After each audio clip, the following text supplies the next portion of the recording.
Olha só, é impossível a gente tentar, claro, analisar o que pode estar em curso nesse exato momento na Flórida.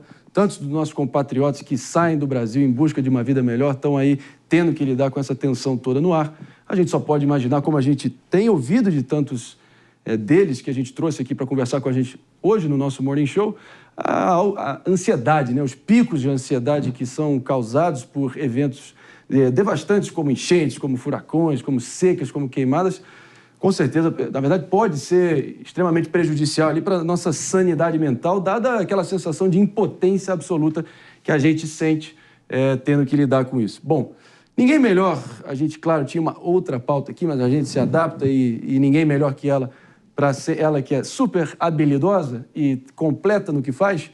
Doutora Pamela Magalhães está aqui agraciando o estúdio do Morning Show, 11 horas e 39 minutos. E a gente vai tentar entender, doutora Pamela, obrigado demais pela presença. Eu que agradeço. Bom dia a todos. Difícil, né? O brasileiro tem normalmente aquela sensação de que, pelo menos, desastres climáticos que a gente geralmente associa às grandes produções hollywoodianas, geralmente não batem no Brasil. Mas, claro que não é assim, não é bem assim. A gente tem enchente, deslizamento, todas as tragédias que a gente está acostumado, mas essa sensação de impotência que eu queria falar com você e talvez uma palavra amiga nesse sentido. Bom, primeiro que, acho que quando acontecem essas situações, independente de não ser aqui no Brasil nesse momento, está no mundo. Claro. Então dá uma sensação de que, caramba, situações que saem do nosso controle doem muito, angustiam muito e, invariavelmente, sentiremos ansiedade. Sobre o que sentimos, não podemos evitar sentimentos, mas podemos gerenciar sentimentos. Então, se você está ansioso nesse momento, se você está angustiado, não só por essa situação, por qualquer outra, vale lembrar que... O que é ansiedade? Ansiedade é a resposta do medo. Medo. Esse é o sentimento, medo. A gente tem medo daquilo que a gente desconhece. A gente tem medo daquilo que a gente não controla. A gente tem medo daquilo que a gente não sabe até onde vai, como vai, não tem como mensurar. E muitas vezes a gente não sabe como evitar. Isso dá aflição. E então, a gente fica tentando pensar o que pode fazer dentro do inesperado. A gente quer trazer o futuro para perto. Eu falo que a ansiedade é o excesso do futuro. Então, nesse momento... A ansiedade é o excesso do futuro. É o excesso do futuro. É futuro demais e a gente precisa ficar no presente. Quanto mais a gente fica no presente, mais a gente consegue fazer algo possível no agora.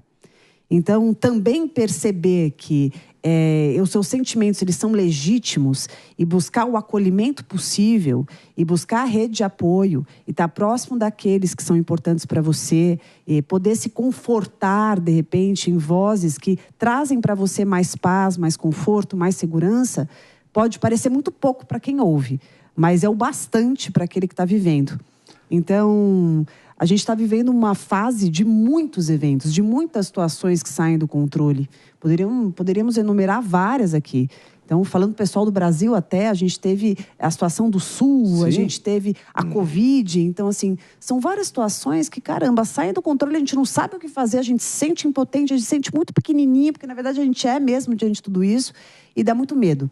Dá o medo da morte, dá o medo de perder as pessoas que a gente ama, dá medo da gente se ver em situações que nós nos sintamos extremamente frágeis. Então, tudo que nos torna vulnerável nos mobiliza.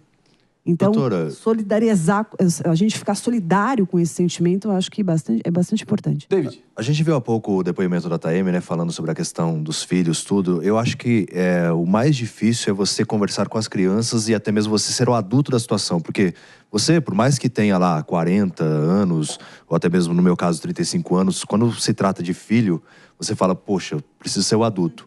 Mas eu também tô com medo. Então, assim, como lidar com essa ansiedade e tentar não transparecer também isso para quem é mais novo e até mesmo para as crianças? Você sabe que é muito interessante que as pessoas acham que não devem falar nada aos filhos, né? Só que o silêncio, muitas vezes, ele é angustiante. Porque eu não falo, mas o meu filho tá vendo. A gente subestima a percepção da criança. A criança tá vendo a angústia. A criança tá... Ainda mais os acessos que hoje as crianças têm. Então, eu acho que é importante falar de sentimentos. Estou apreensivo, estou com medo, mas estamos juntos. Então, trazer uma noção da realidade, desenvolver essa cumplicidade, obviamente, com bom senso, né? Porque a gente precisa saber o que dá para falar na linguagem do filho, da criança, mas não minta para o teu filho. Eu lembro aquela cena, às vezes, do filho ver a mãe chorar, o pai chorar, e falar: papai, você está chorando? Mamãe, você está chorando? Não, filho, não estou. E está chorando. Então, não minta para o teu filho, mas tenha bom senso em como você fala. E trazer sempre um conforto de, tá uma situação difícil, mas nós estamos juntos, mas a gente está unido. Vem aqui, me dá um abraço, vem cá ficar pertinho, vamos nos proteger. Então, essa é a segurança. A gente não vai ter segurança numa situação óbvia de descontrole. Mas se a gente puder ter segurança com os nossos pais, se a gente pudesse ter segurança com os nossos, isso já é muita coisa. Doutora Pâmela, vários estudos indicam, né, que mais ou menos 49% das pessoas ali, dos cidadãos de Nova Orleans, no estado de Louisiana, que foi o epicentro do furacão Katrina, o furacão mais prejudicial, economicamente falando, para os Estados Unidos, 49% indicaram que estavam com um estresse pós-traumático. Se a gente levar também para o terremoto que rolou em Kobe, no Japão, alguns anos atrás, uma onda de suicídios veio logo depois. Como é que faz para lidar com as cicatrizes emocionais que são inevitáveis em desastres como esse? Você imagina, então, uma sucessão de desastres, alguém que já passou por uma situação difícil, que está vivendo um estresse pós-traumático, que, para quem não sabe, eu falo que é a ressaca de picos de ansiedade, tá? Então, você imagina que você passou picos de ansiedade, que você precisava agir, então você tinha que agir, você tinha que fazer alguma coisa sobre, aí depois passa um tempo e vem o estresse pós-traumático, que é aquela sensação de angústia, que muitas vezes são aquelas crises de ansiedade, que é aquela dificuldade da gente fazer as tarefas mínimas e mais rotineiras do dia a dia. Então, é muito difícil mesmo, é muito doloroso, a gente precisa procurar ajuda profissional sempre, mas lembrar que quanto mais inflamados nós estamos, quando não houve tempo suficiente para a gente poder trabalhar e ressignificar o nosso emocional, elaborar e gerenciar esses sentimentos, obviamente a gente fica muito mais suscetível e muito mais fragilizado diante de situações como essa. E uma pergunta, doutora Pâmela. No ano passado, em 2023, eu fui ao Vietnã com um grupo de alunos e acabou que veio a notificação ali em Hanoi de um ciclone com uma proporção grande que estaria na região. Por conta de estar com menores de idade, eu fiz questão de avisar os pais. E aí, a partir disso, eu vivenciei o desespero dos pais. Não era uma situação... Nós já tínhamos tomado as devidas providências, fomos para uma região mais segura, até garantindo tudo daria da melhor forma. Mas, claro, como no Brasil não tem isso, levamos um susto.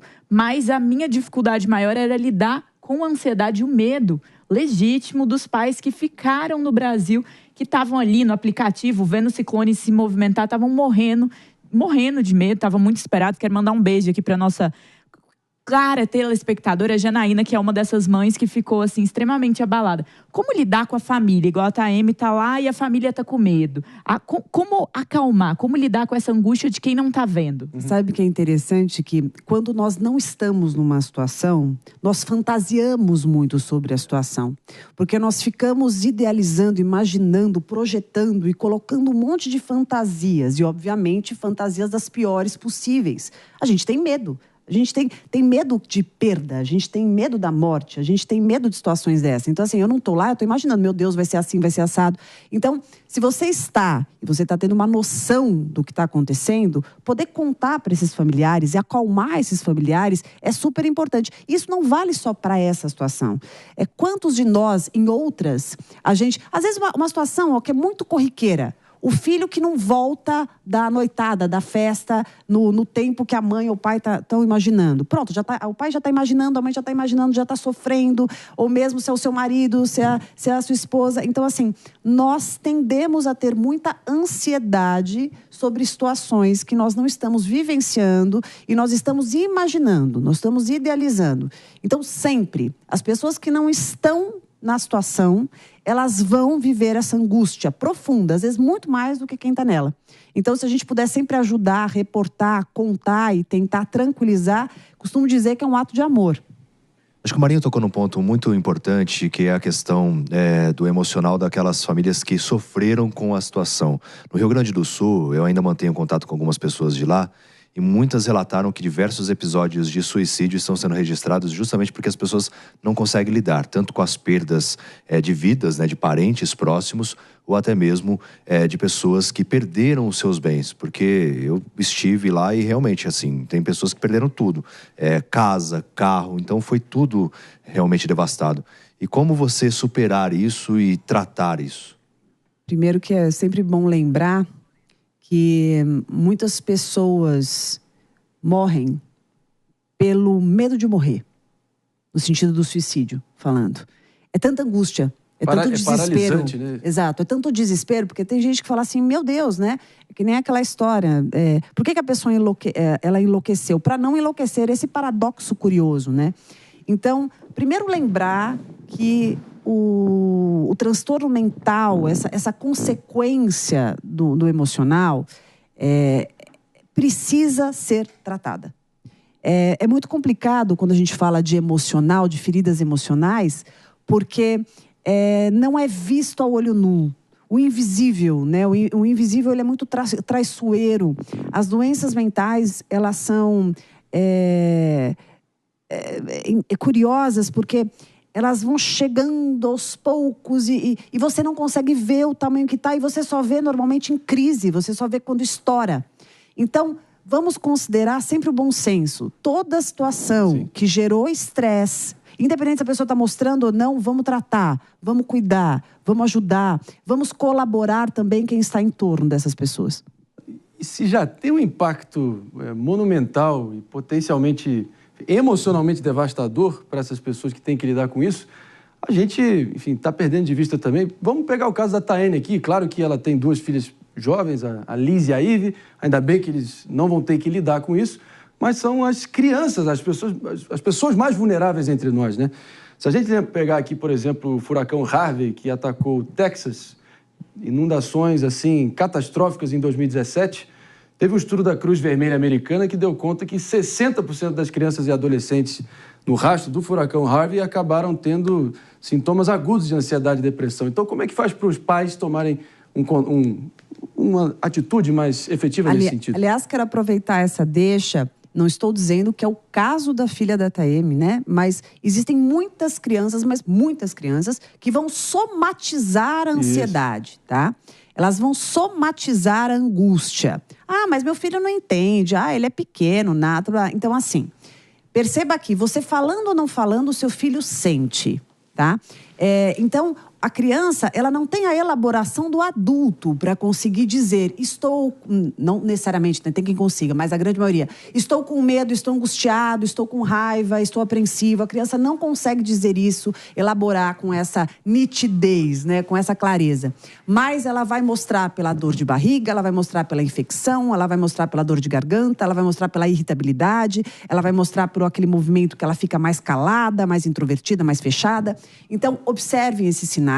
O que a gente pode fazer? A gente vai acabar com o que esteja acontecendo? Não, a gente não tem controle sobre isso. Mas a gente pode conversar com a criança, a gente pode ponderar como fala na frente dela, a gente pode também cuidar da forma que a gente manifesta os nossos nervosismos. Se você tem criança, você precisa também observar falas mais agressivas, gritos, desespero, porque isso é captado como uma esponja por qualquer criança. Não dá para menosprezar o impacto que tem, ainda mais nesse momento, né? Ainda estão ali formando as próprias ideias do mundo, estão muito mais vulneráveis nesse sentido.